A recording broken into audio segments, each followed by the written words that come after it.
SOSG, standing on solid ground.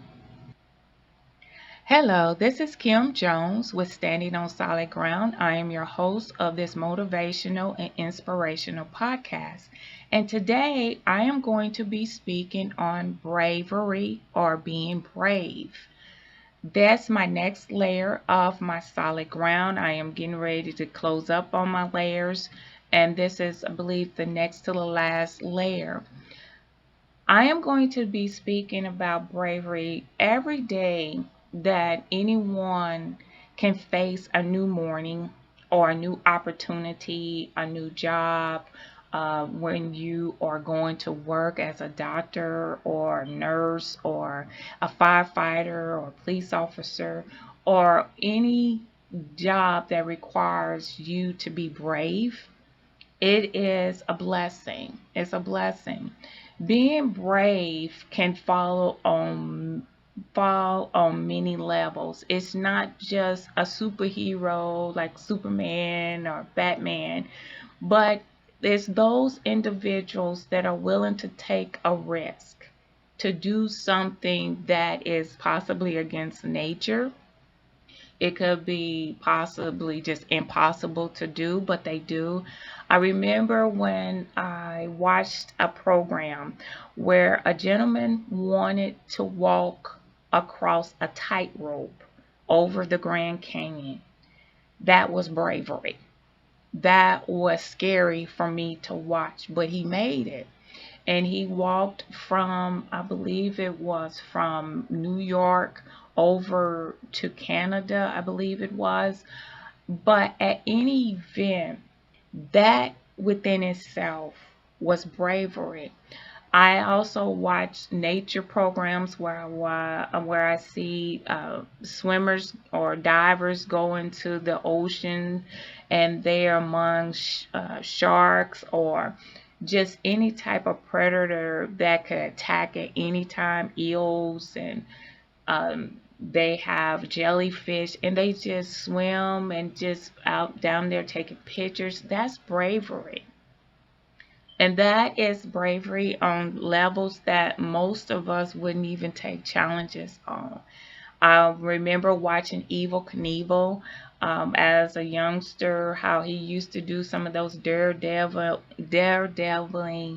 activities.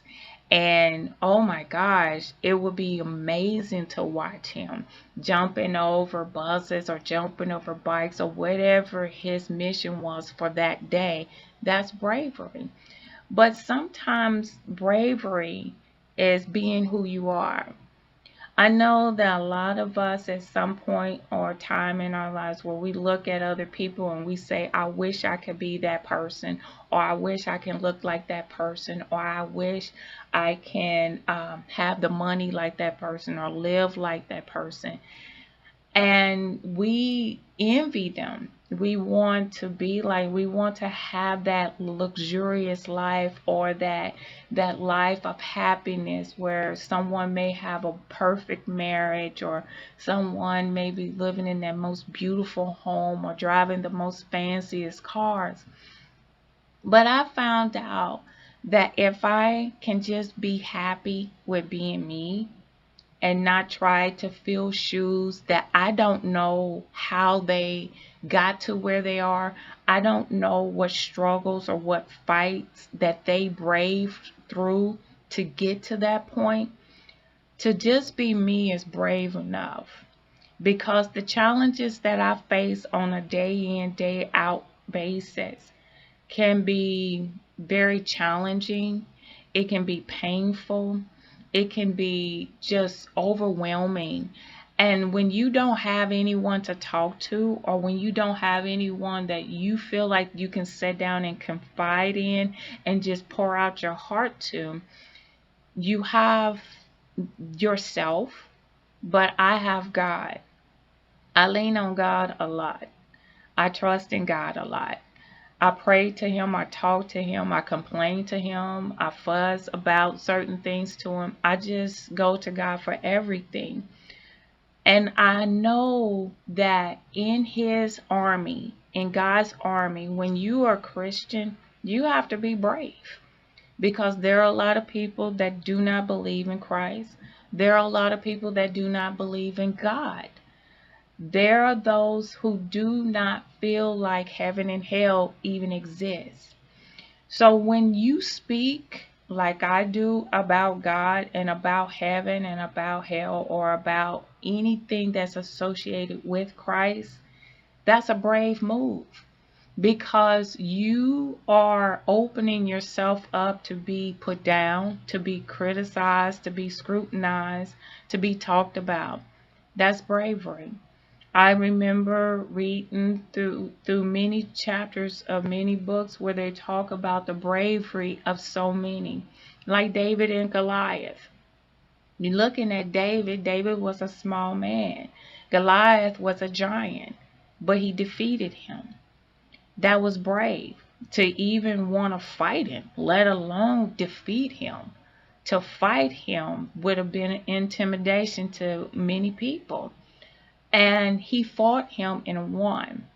When Samson, when he went through the trials and tribulations that he went through, that was bravery, to take, the jawbone, and to be able to defeat and to whoop many people, with a jawbone of an animal. That is bravery. But I know that God was with him. When you look at Moses being able to stand up to Pharaoh to ask him to let God's people go, that's bravery.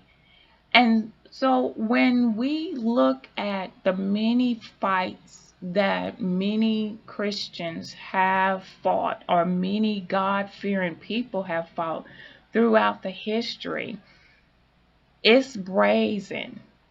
It is very brazen to be able to stand tall and say, yes, I believe in God, and I believe that Jesus died on the cross for my sins. That's bold.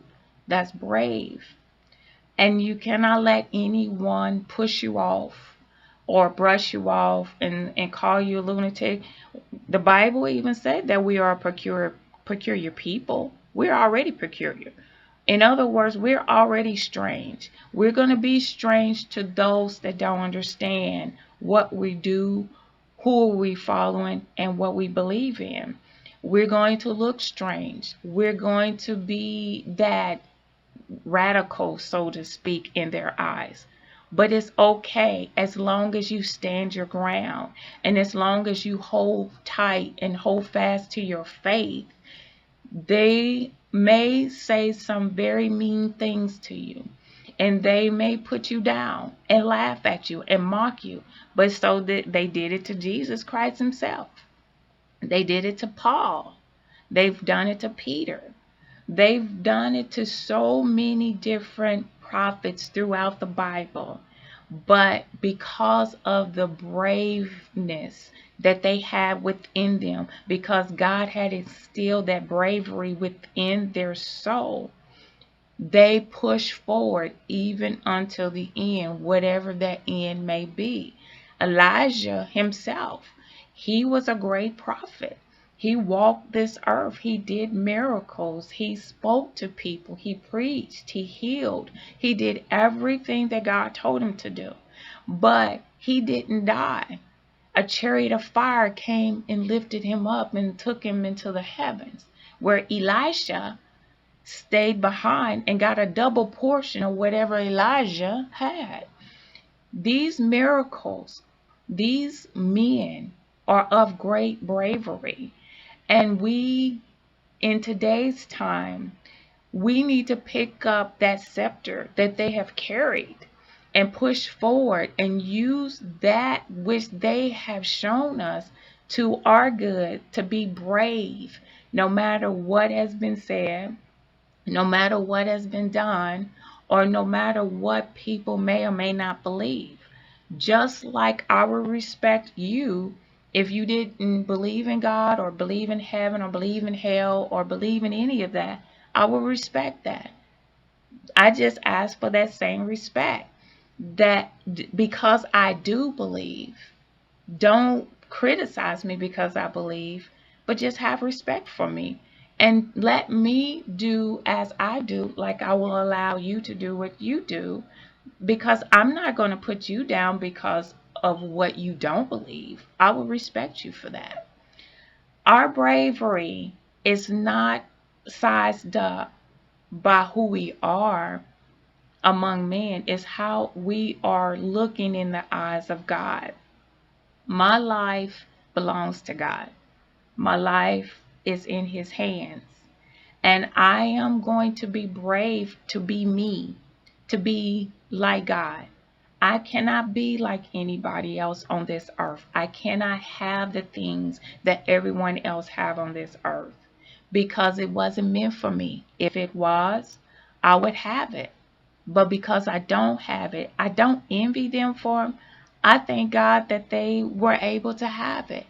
But I ask God to give me what He wants me to have and give it to me to the fullest, that I may be pleasing to Him, because that is the most important thing for me to do, is to be humble unto Him and to do as He will.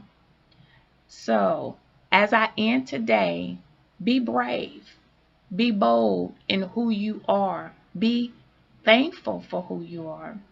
But don't allow anything or anybody to deter you from being the best you know how to be. Don't worry about what everyone else have. Be happy with what you have. And if you're striving for better, go for it. And be brave and be bold in obtaining it the right way, the godly way, the straight way, the narrow way. This is Kim Jones with Standing on Solid Ground. Thank you so much for being with me today, and you have a blessed day.